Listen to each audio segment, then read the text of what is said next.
ஆண்டவராகிய இயேசு கிறிஸ்துவின் நாமத்தில் காலை வாழ்த்துக்கள். இன்றைய மன்னா, தன்மேல் அடிக்கடி பெய்கிற மழையை குடித்து தன்னிடத்தில் பயிரிடுகிறவர்களுக்கு ஏற்ற பயிரை முளைப்பிக்கும் நிலமானது தேவனால் ஆசீர்வாதம் பெறும்.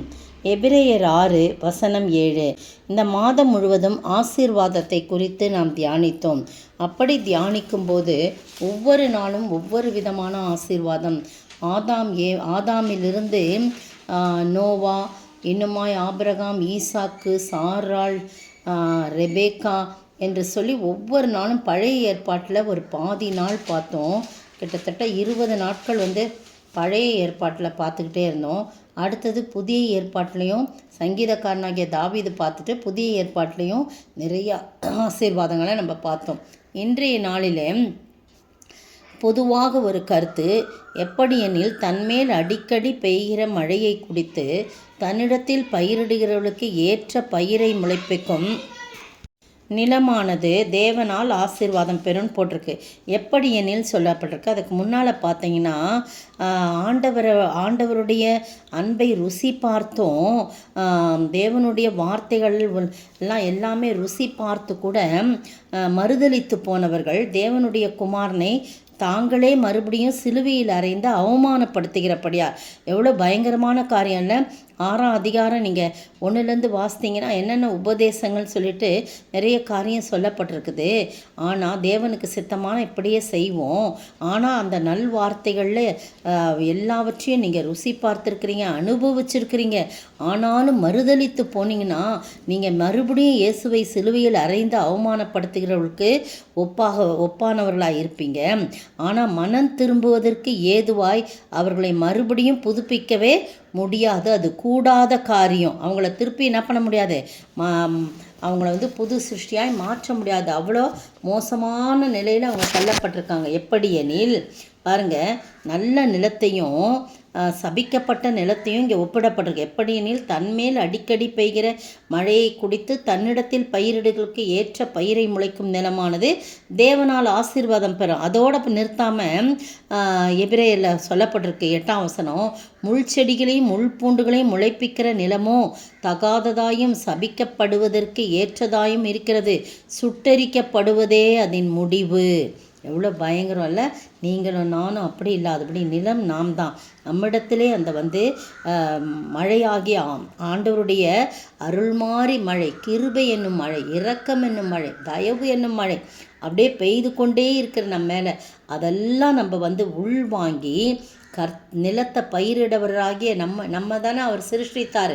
அவருக்கு ஏற்ற பயிரை நாம் கொடுக்கும்போது நிலமானது, பயிரை முளைக்கும் நிலமான நாம் தேவனால் ஆசீர்வாதம் பெறும். விவசாயி விதைக்கும் போது காத்துக்கிட்டே இருப்பான். சில பயிர்கள் 1 மாதத்தில் வளரும், சில பயிர்கள் 3 மாதத்தில் வரும்.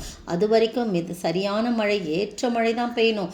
அதிகமாக பெஞ்சால் பயிரெலாம் நாசமாகி அழுகி அதெல்லாம் பிடுங்கி காட்டுவாங்க. கவர்மெண்ட்லேருந்து விசிட் பண்ண வந்தாங்கன்னா, எங்கள் பயிரெல்லாம் அழிஞ்சு போச்சு, இந்த மாதிரி மழை வந்துருச்சு, நாங்கள் நஷ்டம் அடைஞ்சிட்டோன்னு உடனே அரசாங்கத்திலேருந்து அதுக்கு நிவாரண பணியெல்லாம் கொடுப்பாங்க. ஒவ்வொரு விவசாயம் தன் நிலத்தில் விதைத்து அது முளைத்து பலனை கொடுக்குற வரைக்கும் ஆர்வமாக பார்த்துக்கிட்டே இருப்பாங்க இல்லையா? அதுபோல தான் ஆண்டவர் நமக்கு ஆசீர்வாதம் தரணும்னா அவர் நிறைய கொடுக்குறார். அடிக்கடி பெய்கிற மழையை குடித்தனா அவர் இரக்கம், அவருடைய தயவு, அவருடைய அன்பு, அவருடைய எல்லாமே காருண்யம், அதெல்லாம் நம்ம அடிக்கடி தினந்தோறும் பெற்று உள்வாங்கி கொண்டு கர்த்தருக்கு ஏற்ற விதமாய் அவருக்கு ஏற்ற பயிரை முளைக்கக்கூடியவர்களாய் நம்ம அந்த அன்பை மற்றவர்களுக்கு செலுத்தணும். அவங்களுடைய இரக்கத்தை பெற்ற நாம் இரக்கத்தை செலுத்தணும். அவருடைய கிருபையை பெற்ற நாம் அவர் கிருபையை செலுத்தணும். அப்போ தான் அந்த பயிரை முளைக்கும் நிலமானது தேவனால் ஆசீர்வதிக்கப்படும்.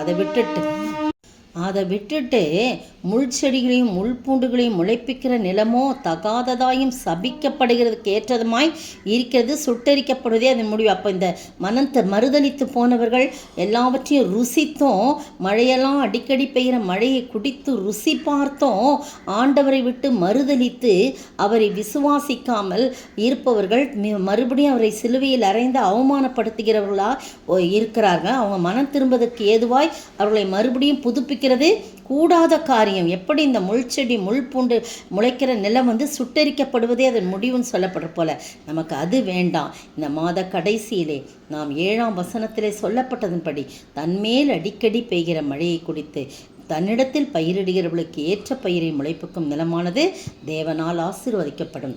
அப்படிப்பட்ட ஆசீர்வாதமுள்ள நிலமாக, ஆசீர்வாதமுள்ள நபராக, ஆசீர்வதிக்கப்பட்ட இந்த உலகத்தில் நாம் வாழ, மற்றவர்களுக்கு பிரயோஜனமாக இருக்க, என் ஆண்டவருக்கு பிரயோஜனமாக இருக்க, கனி கொடுக்கின்ற ஒரு வாழ்க்கை வாழ ஆண்டவர் தாமே கிருபை செய்வாராக. ஆமென். கனி கொடுப்போம், கனி கொடுப்போம், இயேசுவுக்காய் நாம் கனி கொடுப்போம். அல்லேலூயா, அல்லேலூயா, அல்லேலூயா. அன்பு, சந்தோஷம், சமாதானம், நீடிய பொறுமை, நற்குணம், தயவு, விசுவாசம், சாந்தம், இச்சையடக்கமுமாம் ஆவியின் நிறைவின் அடையாளமாம்.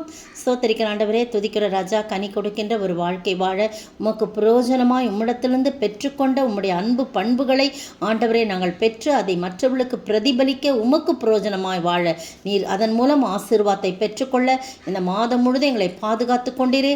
நன்றியோடு உம்மை ஸ்தோத்திரித்த அத்தனை ஆசீர்வாதங்களை நாங்கள் சுதந்திரித்து வாழ நீர் கிருபை செய்ய வேண்டும் என்று கர்த்தரும் மீட்பெரும் ராஜாவாகிய இயேசு கிறிஸ்துவின் விலையேற பெற்ற நாமத்தில் ஜெபிக்கிறேன் பிதாவே, ஆமேன். நேற்றைய பதில்: திரும்பி போய் கந்த வர்க்கங்களையும் பரிமள தைலங்களையும் ஆயத்தம் பண்ணி கற்பனையின்படியே ஓய்வு நாளில் ஓய்ந்திருந்தார். லூக்கா 23 வசனம் 56.